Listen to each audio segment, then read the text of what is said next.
I want some pussy, yes, some pussy. Love that pussy cat. Oh, I want some pussy. I like pussy cat so bad. Meow. Shut up, you fat fuck. Pussycats are so cute and cuddly. Come here, let me hold you tight. What the hell's wrong with you? Ain't nothing cute here. I bounce, I shred, I rip, I bite ferociously. Aw, look at him purring and being all just a bundle of joy. Motherfucker, I'm convoking.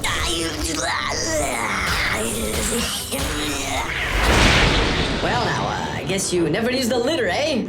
Man, that doesn't make any sense. The fuck do you mean? Nothing. Just focus on telling the good people watching about talents, gear, covenants, rotations, and more, cause you know, you cannot stop this. Stop what? Stop these nuts!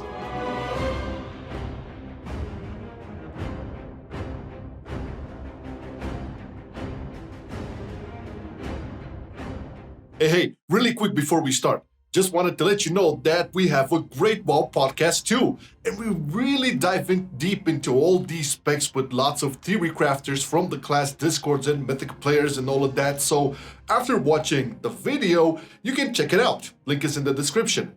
And meow for the talents. Your pussy cat adventures will start with Sabertooth as the best all-around talent. Your tooth made of saber will increase the damage of your ferocious bite, and on top of that it will increase the duration of rip depending on how many combo points you use for your bite. Yes, you can forget all about needing to refresh your rip. This talent will do it for you. Almost. In dungeons or in fights with many mobs that die very fast, you can change to Predator. With this talent, your Tiger's Fury duration will be increased, and if a target dies from your bleeds, its cooldown will be reset. You know that with Predator, you will be all day with your Tiger's Fury active. On your first utility row, all options are viable, proving again that cats rule and are very useful. Depending on your needs, you can use Wild Charge in almost all situations, especially in the ones where you need to stick to your target like her. This talent will provide you with a different kind of charge depending on your form. Next up, Tiger Dash. This will be used more frequently in raids, and it will replace your normal dash with a more improved version. With Tiger Dash, you will always be the first who gets to take the cake, or out of bad mechanics. It will have a much shorter cooldown than dash, it will increase your movement substantially, and it will decay over a short period. Renewal will be a niche pick considering you have access already to a heal from your cat form thanks to your Predatory Swiftness passive. Nevertheless, it can be useful to have another instant heal usable in any form to take some pressure off of your healers. On your affinity row, Balance Affinity will be the best and the most useful from all of them. This one will also be a DPS increase thanks to the infamous Allweaving. Yes, it's back even for cat form.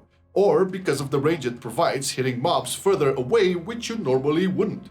On top of the range Balance Affinity provides, it will also give you access to some boomy spells that will come in handy when you cannot be in melee to hit the boss, or when you want to throw those pesky mobs out of Sanguine or help your tank kite, thanks to Typhoon. The other two choices on this row will usually result in a DPS loss, but can prove a little useful if your tank is dying often, so you can jump in bear form and take its place, or when you need a little more healing. On your second utility row, yes, we have two as well. Deal with it! Heart of the Wild will be the go-to in raids. It is on a 5-minute cooldown, but it will greatly improve your affinity, thus providing you with increased DPS, again thanks to Allweaving. For dungeons or encounters with stunnable mobs, Mighty Bash will be your pick. It will provide you with a long single target stun usable in any form, and it won't waste your combo points to stun. And so you can use these combo points to DPS. Yay! And finally, the Mass Entanglement talent will find its way into your toolkit when you want to keep many targets put, so your tank can kite or be an absolute legend in Plaguefall. Well, the first boss, Mass Entanglement. On the level 40 row, the best and the most used talent will be Soul of the Forest. It will increase the base of your spec and damage of your finishing moves, and it will make them refund some energy depending on how many combo points they use. What more can you ask for? Yes, it's a passive as well. The other two options can have some niche uses, but you will most likely never have to use them. In the next row, you will have some choices depending on the type of content you will find yourself in. Brutal Slash will be the single target raid pick. It will replace Swipe with Brutal Slash, a big damage 3 charges combo point generator that has its recharge time reduced by haste. For dungeons and AoE situations, you will want to go for Primal Wrath. It will provide you with an AoE finishing move. Don't know why this is not baseline yet, but hey. This will damage the targets all around and will apply Rip as well. No more tap targeting for Rip because everyone around you will have it. Because you're a giver, and that's just wonderful. On the last row, still, Blood Talents will be the go-to for every situation. With this, you will have to press different combo points very fast, but it will reward you with a lot of damage on your next 2 rips or ferocious bites. After all its changes along the way, this talent still stands strong as the best on this row.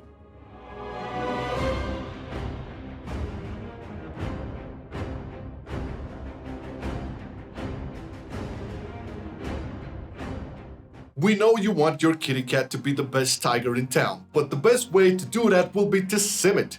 Yes, simming will provide you with the best stats you need, and what better way to learn how to do that than by checking out our simming guide.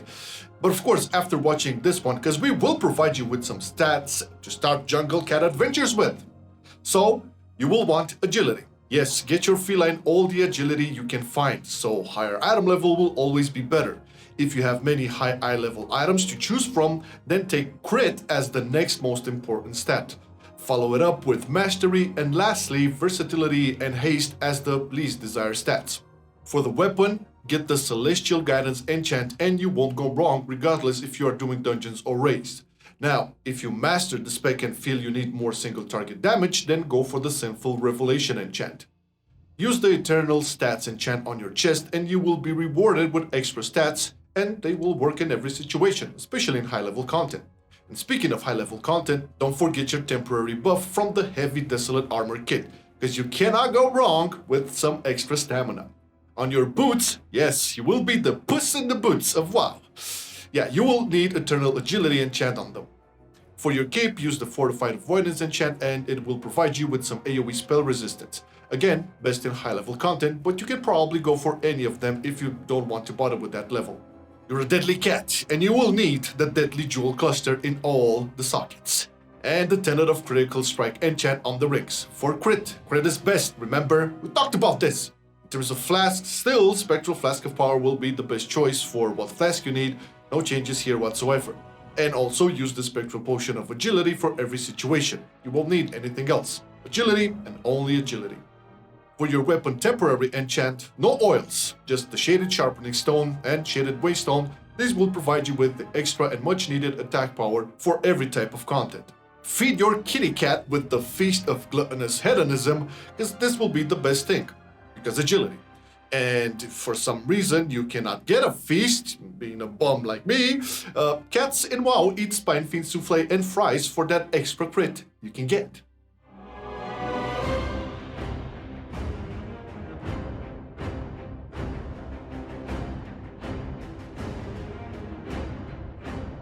The best covenant, yet again, remains Night Fae. We can give some honorable mentions for the Kyrian cats that can help a powerful DPS with the Kyrian specific covenant legendary and mechanicals at almost every 30 seconds, at the cost of some DPS loss for you. But let's face it, we want to deal the deeps, not give it to others, so go Night Fae. The Faes will provide you with the Convoke the Spirit spell, a 16-in-1 short channel spell that even has the chance of casting Tiger's Fury. Best thing ever that druids could get. And for the extra mobility, the Night Phase will give you the Soul Shape ability, a short range blink with some extra movement speed attached to it. Your best and universal pick for Soulbinds will be Nia with the 3 potency conduit path. Nia will pull a little bit ahead versus the 2 potency one and will provide you with some very powerful traits. Grove Invigoration will be the first and most powerful trait. It will provide you with stacks of mastery and stamina when you attack, and it will give you a bunch of stacks when you use Convoke. Next up, you will have a choice between Nia's Tool's Burst, a very powerful single target dot, but tied to an Endurance Conduit slot, and Nia's Tool's Poison. This trait will provide a dot if you successfully interrupt the target, and a big damage hit if you interrupt again the same target. But the reason this trait is preferred is because it's tied to a potency conduit which can overtake burst. Next up is Cold Shot, a movement increase when you crit, and considering crit is your main secondary stat, you will be a fast cat non-stop. Finally, and what makes Nia the best Soulbind, will be Bonded Hearts. This will double the mastery and stamina stacks that you get when Grove Invigoration activates and you are near an ally that is from other covenants. For the conduits you'll need, they will usually be straightforward and will almost never have to change them. The Covenant-specific one will usually be the best and the first conduit you will usually want to use. So, Conflux of Elements. This will be your desired one and it will increase all your damage done during Convoke. Taste for Blood will be the next desired conduit and it will provide you with extra damage on Ferocious Bite depending on how many bleeds you have active on the target. And finally, the Carnivorous Instinct conduit will finish your potency conduit needs. And it will increase the damage provided by your Tiger's Fury. Wonderful! In your endurance slots, you will need well-honed instincts. This is a must-have conduit and it will automatically trigger frenzied regeneration when your health drops very low. As for the second option, you should make use of Ursine Vigor, a small health buff and armor when you enter in bear form. This will be very useful when soaking or if you are targeted by a big damage hit. Next, if needed, you can go for the Innate Resolve conduit. This one will buff your frenzied regeneration healing, so the well-honed instinct conduit will be very happy and most likely bring you to full HP, and also buffs your main healing spell, Regrowth. For your finesse conduit, like all other druid specs, Born of the Wild will be a must-have and will reduce the cooldown on your second utility Talent Roll. This will even provide you with a DPS increase when owl waving and the fight permits using Heart of the Wild more than once. Front of the pack will be a useful finesse trait mainly in the raid, and it will increase the range and duration of Stampeding Roar. And finally, Born Anew will be a good choice if you are the main combat Reser, providing the resurrected target with a feast food buff and a movement speed increase.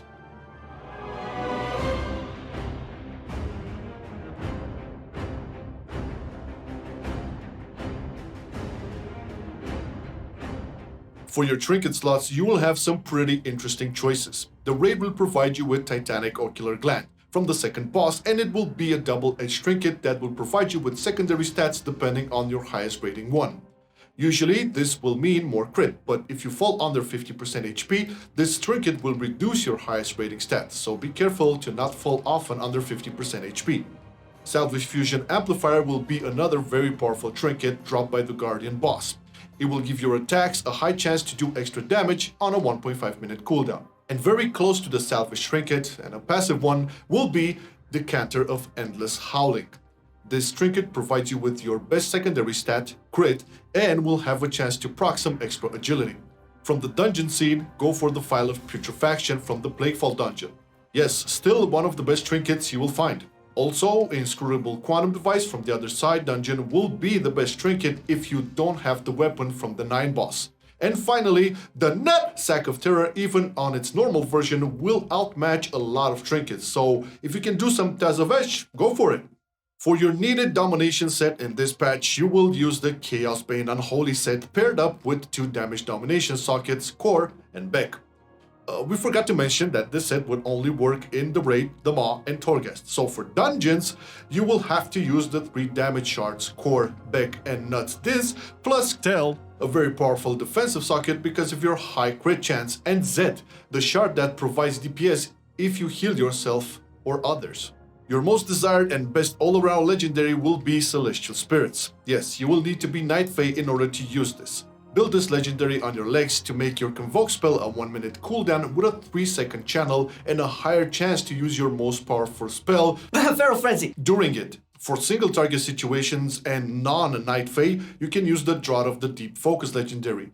Build it on your next slot and you will get a lot of extra damage and healing on Moonfire, Rake, Rip, or Rejuvenation if they are on only one target. If more targets are involved, this legendary will fall behind, and you will need the Apex Predator's Craving. Build this legendary on your waist, and it will give your rip damage a small chance to make your ferocious bites free and deal their full damage. For Mythic Plus and AoE situations, Circle of Life and Death will come into your toolkit. Build it on your finger slot, and you will be rewarded with faster ticking dots and faster healing hops. If you like to help others and you do choose Kyrian, go for the Kindred Affinity legendary in every situation. Build this legendary on your next slot and you will make 1 DPS the happiest DPS alive. With this legendary, your Kindred Spirit can provide a smaller version of Power Infusion to a Night Fate DPS or just raw stats if they are from other covenants, plus extra damage every 30 seconds. Yes, PI every 30 seconds, that wet dream of all DPS. Ha! For your weapon, get the Gear, Destiny's Call from the 9 boss for huge stats at 3 minutes cooldown. Yes, the same cooldown as Berserk. It's like this staff was designed for us. So macro it to Berserk and you can forget about it. Or go for any crit mastery weapon from dungeons if you cannot get Gear.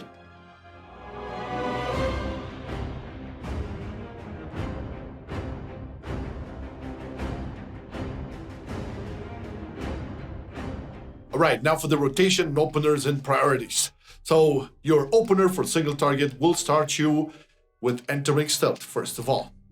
You open with Break, then Thrash, activate Berserk and Tiger's Fury, Shred to get to the 3rd generator for Blood Talents, then apply Rip, cast Convoke. After that finishes, you start with the priority. And for the single target priority, it'll be something like this. If you don't have Blood Talents up, use 3 different generators for it. Tiger's Fury on cooldown, Convoke on cooldown, Berserk on cooldown. If talented with Sabertooth, refresh Rip with Ferocious Bite, maintain Rake, maintain Rip. If Rip is not at 6 seconds, cast Ferocious Bite, Brutal Slash if talented but not with the clear casting and better with Tiger's Fury. Maintain Thrash and Shred as a filler. For your multi-target opener, once again you enter stealth, open with Break on the priority target or any target if there's no priority target, Thrash or Swipe, or Brutal Slash if talented for Blood Talents. Activate Berserk and Tiger's Fury. Try to put Rake on max 3 to 4 targets. After that, only use Rake to trigger Blood Talents. If you're at 5 combo points, use Primal Wrath if talented, or if not, just start ripping targets with the priority one. Then Convoke. After 3 rips, you can dump extra combo points on Ferocious Bites. If you are facing 4+ targets, you will most likely only use Primal Wrath if talented and Ferocious Bite only on priority targets if needed. Now for your multi-target priority, you will first of all have to apply Thrash, use Tiger's Fury on cooldown, Berserk on cooldown if boss fight is not next, use Swipe to generate 5 combo points, Primal Wrath, Convoke on cooldown, Rake on 3 to 4 targets. Now there is a lot more that goes into Feral Druids, but as this is a beginner guide, we left out things like owl weaving, snapshotting, and a bunch of other things, so if you want to get even more in-depth with the spec, definitely check out the Dream Grove Discord where absolute legends like 4 and Guilty Ass will be more than happy to help out. Hell, they even helped us with fact-checking the guide, so trust me, there's no better way on elevating your Feral gameplay. Do check the links in the description and support these boys. The work they do is second to none. Well, almost none, because the Patreons are the MVPs of this whole thing we're doing here. And truth be told, without you guys, our content would not be what it is today. So big thank you for your support. Now, if you are not a Patreon yet, what the hell are you waiting for? Nah, just kidding. It's not required. But if you thought about it, check the link in the description and see if we can convince you there. Anywho, cheers for watching and see you soon. I've been loving it then, I still love it now. Still, I play WoW. Still, I play WoW. Getting better every day, let me show you how. Cause still, I play WoW. Still, I play WoW. It's getting harder to stay, but at the end of the day, it's a guilty pleasure, so just log in and play. Whether it's classic or retail, I'ma do a /bow. Still, I play